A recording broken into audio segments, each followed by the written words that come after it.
नमस्कार दोस्तों, dynamic classes YouTube channel में आप सभी का स्वागत है। 2020 प्रश्न श्रृंखला में आज फिर से 20 प्रश्न आपके सामने उपस्थित हैं जो कि मुगल चित्रकला से संबंधित हैं। तो प्यारे बच्चों, ऐसे प्रश्न देखने के लिए इस चैनल को लाइक करें, शेयर करें और सब्सक्राइब करें, जिससे आने वाले वीडियो की नोटिफिकेशन आपको मिलती रहे। तो आज के मोस्ट इम्पॉर्टेंट क्वेश्चन आपके सामने हैं। पहला क्वेश्चन आपका है आज का, जो आपकी स्क्रीन पर है। अकबर की चित्रशाला का प्रधान चित्रकार कौन था? अकबर की चित्रशाला का प्रधान चित्रकार कौन था? प्यारे बच्चों, ऑप्शन है बसावन, मिस्किन, दसवंत, मीर सैयद अली। तो यहाँ पर हम बात करते हैं बसावन की, तो ये छवि चित्रकार था। मिस्किन की बात करें तो ये पक्षी चित्रकार था, चिड़ियों का चितेरा कहा जाता था अकबर कालीन। और दसवंत देवी देवताओं के चित्र बनाने में निपुण था। और बात करें मीर सैयद अली की, तो मीर सैयद अली जुदाई के नाम से फेमस थे। और ये तबरेज फारस के यानी ईरान का मूल निवासी था। इसे मुगल शैली का जन्मदाता कहा जाता है। इसे मुगल शैली का जन्मदाता कहा जाता है। तो यही अकबर की चित्रशाला का प्रधान चित्रकार था। अकबर की चित्रशाला का प्रधान चित्रकार कौन है? ऑप्शन डी सही होगा, मीर सैयद अली। ऑप्शन डी बिल्कुल सही है, जो तबरेज यानी फारस का निवासी था। जुदाई नाम से ये प्रसिद्ध था क्योंकि उस नाम से ये कविताएं लिखता था। तो प्यारे बच्चों, ऑप्शन डी बिल्कुल सही है। चलते हैं, अगला क्वेश्चन देखते हैं। अगला क्वेश्चन है, मुगल चित्रकला में हिंदू विषयों की पुस्तकों का चित्रण किस मुगल शासक ने कराया? तो प्यारे बच्चों, आपको पता है महाभारत, रामायण आदि पुस्तकों का चित्रण अकबर काल में हुआ था। अकबर काल में, तो यहाँ पर ऑप्शन है अकबर काल। सी बिल्कुल ऑप्शन सही है, सी ऑप्शन। यहाँ पर सी ऑप्शन देख रहे हैं तो सी ऑप्शन को बिल्कुल करेक्ट लगाएं, क्योंकि आप इसको कई माध्यम से जान सकते हैं। अकबर को सबसे अधिक हिंदू चित्रकार अकबर के ही समय में थे। आप लोगों को पहले पढ़ाया जा चुका है कि सबसे अधिक हिंदू चित्रकार किसकी चित्रशाला में थे, तो अकबर की चित्रशाला में थे। दूसरी चीज, अभी हमने एक क्वेश्चन में बताया है पहले वाले कि दसवंत हिंदू देवी देवताओं के चित्र बनाया करता था। तो यहाँ पर आप लोग याद रखेंगे अकबर के काल में हिंदू विषयों की पुस्तकों का चित्रण किया गया था। ऑप्शन बिल्कुल सही है, सी अकबर। अगला क्वेश्चन देखते हैं प्यारे बच्चों। बहुत अच्छी तरीके से क्वेश्चनों को कर पाएंगे अगर आपने ध्यान से क्वेश्चन को पढ़ा है, ऑप्शन को देखा है, तो बिल्कुल अच्छी तरीके से क्वेश्चन होंगे। अगला है, विष्णु का हयग्रीव रूप में स्वागत करते हुए शिव कागज पर टेम्परा विधि से किस मुगल शासक काल का चित्र है? तो प्यारे बच्चों, यहाँ पर आप फिर से देख रहे हैं क्या है, विष्णु भगवान और यहाँ शिव भगवान, यानी हिंदू ही देवी देवताओं का चित्र है। तो आप एक टिक के माध्यम से आप कह सकते हो कि यहाँ पर अकबर ही सही होगा, क्योंकि अकबर के ही काल में हिंदू देवी देवताओं के चित्र बनते थे। तो यहाँ पर ऑप्शन डी बिल्कुल सही है, डी ऑप्शन बिल्कुल सही है, अकबर। बिल्कुल कोई दिक्कत नहीं होगी, क्वेश्चन को समझ लेना है, फिर क्वेश्चन को संबंधित होते हैं उसी से आपको ज्वाइन करना है। चलिए, यवन सुंदरियों का चित्रण किसके समय में हुआ था? यवन सुंदरियों का चित्रण किसके समय में हुआ था? शाहजहां, बाबर, अकबर, औरंगजेब। तो प्यारे बच्चों, यहाँ पर अगर हम बात कर लें तो शाहजहां के काल में इतना बड़ा एक ताजमहल केवल सुंदरी अपनी बेगम के लिए बना था। तो इसी के काल में यवन सुंदरियों के चित्रण किए गए थे। तो प्यारे बच्चों, ऑप्शन यहाँ पर ए बिल्कुल सही है। कौन सा? ए ऑप्शन सही है। ध्यान रख सकते हैं, इसको जोड़ सकते हैं कि जिस शासक ने इतना बड़ा ताजमहल अपनी बीबी के लिए बनवा दिया था, तो उसी काल में यवन सुंदरियों के चित्रण किए गए होंगे। तो ऑप्शन ए बिल्कुल सही है, शाहजहां। चलिए, जोड़ सकते हैं, बाकी आप अपने हिसाब से टिक भी बना सकते हैं कोई। चलिए, अगला क्वेश्चन है, मुगल काल में मुंशी को कहा जाता था। मुंशी को क्या कहा जाता था?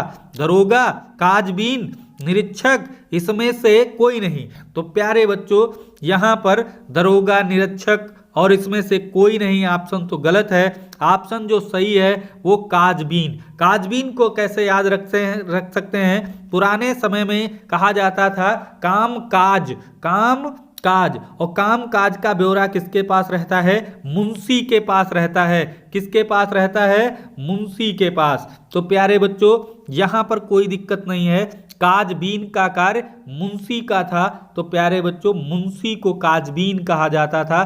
काम काज से याद रख सकते हैं मुंशी को, क्योंकि काम काज का ब्यौरा किसके पास होता है? मुंशी के पास। इसको भी अच्छी तरीके से अब शायद ही भूल पाए आप इसे।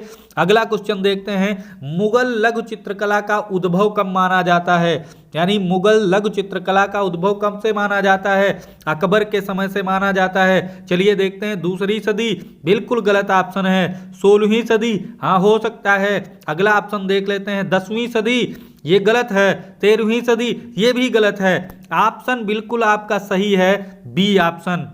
बी ऑप्शन बिल्कुल सही है, 16वीं सदी, क्योंकि आप लोगों को पता है मुगल चित्रकला का प्रारंभ अकबर के समय से माना जाता है। और अकबर का समय काल क्या है आप लोगों को बता देते हैं, 1556 ईस्वी। 1556 ईस्वी से कितने तक? 1605 ईस्वी तक। 1605 ईस्वी। तो हमें इस डेट को याद रखना है, 1556 ईस्वी। तो 1556 ईस्वी किसमें आएगा? 16वीं सदी में। किसमें? 16वीं सदी में। तो प्यारे बच्चों ऑप्शन आपका 16वीं सदी बिल्कुल करेक्ट है, आप इसे सही कर सकते हैं। बहुत अच्छी तरीके से क्वेश्चन हो रहे हैं। मुगल चित्र दारा सिकोह की बारात का चित्रण किसने किया? प्यारे बच्चों मुगल चित्र दारा सिकोह की बारात का चित्रण किसने किया था? चलिए ऑप्शन देखते हैं, सैयद अली, बशावन, मनोहर, हाजी मदनी। तो प्यारे बच्चों यहां पर ऑप्शन है हाजी मदनी। हाजी मदनी सही है, डी ऑप्शन बिल्कुल सही है। तो यहां पर प्यारे बच्चों डी ऑप्शन बिल्कुल सही होगा, हाजी मदनी। चलिए अगला क्वेश्चन देखते हैं। अगला क्वेश्चन है, मुगल लघु चित्र गोवर्धनधारी कृष्ण। मुगल लघु चित्र गोवर्धनधारी कृष्ण का चित्र किसने किया था? मिस्किन ने, मनोहर ने, दसवंत ने, बशावन ने। तो प्यारे बच्चों आपको पता है यहाँ पर जो ऑप्शन सही होने वाला है वो आपका अजीबोगरीब है, क्योंकि मिस्किन सही होगा। ऑप्शन सही है मिस्किन। क्यों सही है? ये तो पक्षी चित्रकार है, पक्षियों के चित्र बनाने के लिए अकबरकालीन चित्रकार माना जाता है, लेकिन इसने ही गोवर्धनधारी कृष्ण का चित्र चित्रित किया है। ये आप लोगों को ध्यान रखना है। ये 1585 ईस्वी का बना चित्र है। वर्तमान में ये न्यूयॉर्क में है। कहाँ? न्यूयॉर्क। न्यूयॉर्क में ये सुरक्षित है वर्तमान में। और कब का चित्र है? तो 1585 को याद रखेंगे, 1585 ईस्वी का ये चित्र है। बिल्कुल अच्छी तरीके से याद रखेंगे। इसको मिस्किन ने बनाया था। किसने बनाया था? मिस्किन ने। अगला क्वेश्चन देखते हैं, निम्न में से कौन सा सचित्र ग्रंथ प्रारंभिक मुगल शैली का है? प्रारंभिक मुगल शैली का रब्जनामा और गुलिस्तान ए शादिर, दास्तान ए अमीर हमजा और शाहनामा ए फिरदौसी। तो प्यारे बच्चों यहाँ पर जो ऑप्शन सही है वो आपका ऑप्शन सी सही है। सी सही है, दास्तान ए अमीर हमजा। ये हमजा नामा के नाम से भी प्रसिद्ध है। आप लोगों को पता है अकबर कालीन ये सचित्र ग्रंथ है, अकबर कालीन। आगे चलते हैं। आगे क्वेश्चन है, तारीखे ए तैमूरिया। तारीखे ए तैमूरिया किस संग्रहालय में है? ऑप्शन है पटना संग्रहालय, नई दिल्ली संग्रहालय और जयपुर संग्रहालय, बनारस संग्रहालय। तो तारीखे ए तैमूरिया याद रखना है प्यारे बच्चों, पटना संग्रहालय में है। पटना संग्रहालय, पटना संग्रहालय बिल्कुल याद रखेंगे। तारीखे ए तैमूरिया पटना संग्रहालय में है, पटना संग्रहालय में। अगला क्वेश्चन चलते हैं, देखते हैं, किस मुगल शासक के शासनकाल में रामचरितमानस की रचना हुई थी? किस मुगल शासक के शासनकाल में रामचरित की रचना हुई थी? प्यारे बच्चों यहाँ पर ऑप्शन है हुमायूं, जहांगीर, शाहजहां, अकबर। प्यारे बच्चों ये ऑप्शन आपका सही होगा, डी बिल्कुल सही है। डी ऑप्शन बिल्कुल सही है। तो डी ऑप्शन को सही करेंगे प्यारे बच्चों।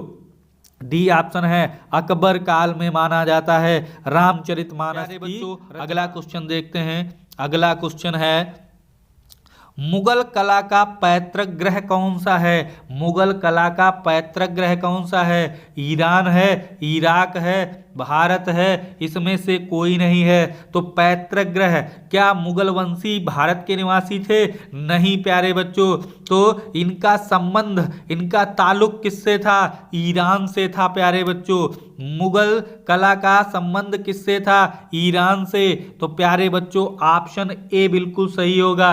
जैसे आपको हमने बताया था मीर सैयद अली कहाँ का निवासी था? फारस का निवासी था, और इसे ही मुगल शैली का जन्मदाता माना जाता है। तो मुगल कला का पैतृक ग्रह कौन सा हो सकता है? ईरान हो सकता है। मुगलों का ताल्लुक किससे का साथ था? ईरान या फारस। ईरान की जगह पर फारस भी आ सकता है प्यारे बच्चों, फारस। तो ये भी याद रख सकते हैं, फारस को ही ईरान कहा जाता है। चलिए अगला क्वेश्चन देख लेते हैं। इसी समय मुगल चित्रकला की कलम भारतीय लघु चित्रकला की क्या थी? भारतीय लघु चित्रकला के लिए मोस्ट इंपॉर्टेंट है मुगल चित्रकला। तो क्या कहा जा सकता है? आत्मा, रीढ़ की हड्डी, शरीर, इनमें से कोई नहीं। तो याद रखेंगे प्यारे बच्चों, रीढ़ की हड्डी कहा जाता है। रीढ़ की हड्डी के बिना शरीर कुछ भी नहीं कर सकता है। उसी तरह भारतीय लघु चित्रकला मुगल चित्रकला के बिना कुछ नहीं हो सकती है। तो मुगल चित्रकला की कलम भारतीय लघु चित्रकला की रीढ़ की हड्डी याद रखेंगे, रीढ़ की हड्डी। चलिए अगला क्वेश्चन है आपके सामने। मुगल चित्रकला का स्वर्ण युग किसके शासन काल में था? मुगल चित्रकला का स्वर्ण युग किसके शासन काल में था? ये तो बार बार आपको बताया है, अकबर, शाहजहां, हुमायूं, जहांगीर। तो यहां पर ऑप्शन जो सही होने वाला है डी ऑप्शन सही होगा। कौन सा?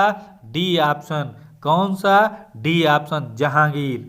जहांगीर काल को प्यारे बच्चों स्वर्ण युग माना जाता है। चित्रकला का, मुगल चित्रकला का स्वर्ण युग जहांगीर काल को माना जाता है। और मुगल का स्थापत्य स्वर्ण युग किसे का माना जाता है? तो शाहजहां को याद रखेंगे, शाहजहां को। चलिए अगला क्वेश्चन देख लेते हैं। बीजापुर गोलकुंडा चित्र शैली किसके एक अंग के रूप में जानी जाती है? बीजापुर गोलकुंडा चित्र शैली किसके एक अंग के रूप में जानी जाती है? मुगल शैली, राजस्थानी, पहाड़ी शैली, दक्षिणी शैली। तो प्यारे बच्चों बीजापुर, गोलकुंडा, अहमदनगर, हैदराबाद ये सब दक्षिणी शैली के हैं। दक्षिणी शैली की उपशैलियां हैं। कहाँ की? दक्षिणी शैली। तो प्यारे बच्चों यहाँ पर ऑप्शन जो सही है अपना डी ऑप्शन बिल्कुल सही है। कौन सा? D option. डी ऑप्शन याद रखेंगे, दक्षिणी शैली। क्योंकि बीजापुर, गोलकुंडा, अहमदनगर, हैदराबाद ये सब कहाँ के हैं? दक्षिणी शैली के अंग हैं प्यारे बच्चों। चलते हैं अगला क्वेश्चन देखते हैं। दक्षिणी लघु चित्र शैली की कौन सी 4 उपशैलियां हैं? 4 उपशैलियां कौन सी हैं? बीजापुर, बेंगलुरु, हुबली, विजयनगर। बिल्कुल गलत ऑप्शन है ये। अगला ऑप्शन बीजापुर, गोलकुंडा, अहमदनगर, हैदराबाद सही है। अहमदनगर, हैदराबाद, करीमनगर ये भी गलत है। गोलकुंडा, बेंगलुरु, मुंबई, कालीघाट ये भी गलत है। ऑप्शन जो सही है बी ऑप्शन सही है। बी ऑप्शन, अभी हमने जो चारों बताए थे बीजापुर, गोलकुंडा, अहमदनगर, हैदराबाद, तो बी ऑप्शन बिल्कुल सही है। बी ऑप्शन को आप लोग सही करेंगे। बीजापुर, गोलकुंडा, अहमदनगर, हैदराबाद ये दक्षिणी लघु चित्र शैली की 4 उपशैलियां हैं। अगला क्वेश्चन देखते हैं। दक्षिणी शैली किस क्षेत्र से संबंधित है? दक्षिणी शैली किस क्षेत्र से संबंधित है? तमिलनाडु, कर्नाटक, आंध्र प्रदेश, कर्नाटक, केरल, तमिलनाडु, महाराष्ट्र, गोवा। तो प्यारे बच्चों ये बी ऑप्शन सही है। बी ऑप्शन सही है, आंध्र प्रदेश, कर्नाटक, जो दक्षिणी का पठार क्षेत्र नर्मदा और कृष्णा नदी के मध्य स्थित है। तो इसी को प्यारे बच्चों टिक करेंगे, ये दक्षिणी शैली का क्षेत्र है। आंध्र प्रदेश, कर्नाटक बिल्कुल याद रखेंगे। अगला है क्वेश्चन। अकबर के शासन काल में ध्रुपद गायक थे? ध्रुपद गायक थे कौन? बिलास खान, सूरदास, हरिदास, तानसेन। तो प्यारे बच्चों, तानसेन को कौन नहीं जानता है? तानसेन, ऑप्शन डी बिल्कुल सही कर दीजिए। तानसेन एक ध्रुपद गायक थे अकबर के शासनकाल में। तो चलते हैं अगला क्वेश्चन देखते हैं। अकबर के नवरत्नों में भी थे तानसेन। प्यारे बच्चों, अगला क्वेश्चन है, अकबर कौन सा वाद्य यंत्र बजाने में निपुण था? बीड़ा, नगाड़ा, तबला, सरोद। तो प्यारे बच्चों बिल्कुल याद रखेंगे, अकबर नगाड़ा बजाने में निपुण था। नगाड़ा बजाने में निपुण था अकबर, नगाड़ा बजाने में। तो यहाँ पर ऑप्शन सी, ऑप्शन बी सही होगा। कौन सा? बी सही होगा। चलिए अगला क्वेश्चन, आज का अंतिम प्रश्न आपके सामने है। सभी क्वेश्चन अच्छी तरीके से किए हैं तो इसे भी अच्छी तरीके से करना है। दक्षिणी लघु चित्र चांद बीबी पोलो खेलती हुई किस उप शैली से संबंधित है? दक्षिणी लघु चित्र चांद बीबी पोलो खेलती हुई किस उप शैली से संबंधित है? तो प्यारे बच्चों, ये अहमदनगर, गोलकुंडा, बीजापुर, हैदराबाद। तो प्यारे बच्चों यहाँ पर आपको याद रखना है, ये गोलकुंडा से चित्र संबंधित है। गोलकुंडा कहाँ है? दक्षिणी लघु चित्र शैली की ये उप शैली है गोलकुंडा, तो उसी से ये चित्र संबंधित है। ऑप्शन बी बिल्कुल सही है, कोई दिक्कत नहीं हुई। 20 क्वेश्चन हमने चुटकी में हल किए हैं। आप लोग भी कर सकते हैं अगर आप हमारे साथ जुड़े रहे। तो जो बच्चे इसी तरह के प्रश्न देखना चाहते हैं तो इस चैनल को लाइक करें, शेयर करें और सबसे जरूरी है इस चैनल को सब्सक्राइब करें, जिससे आने वाले क्वेश्चन की नोटिफिकेशन आपको मिलती रहे। हमारा साथ आपका विकास, याद रखना है बिल्कुल 100% आपको अच्छे अच्छे क्वेश्चनों से रूबरू कराएंगे। तो आज के वीडियो में इतना ही, कल फिर मिलेंगे 20 प्रश्न लेकर के। तब तक के लिए जय हिंद, जय भारत।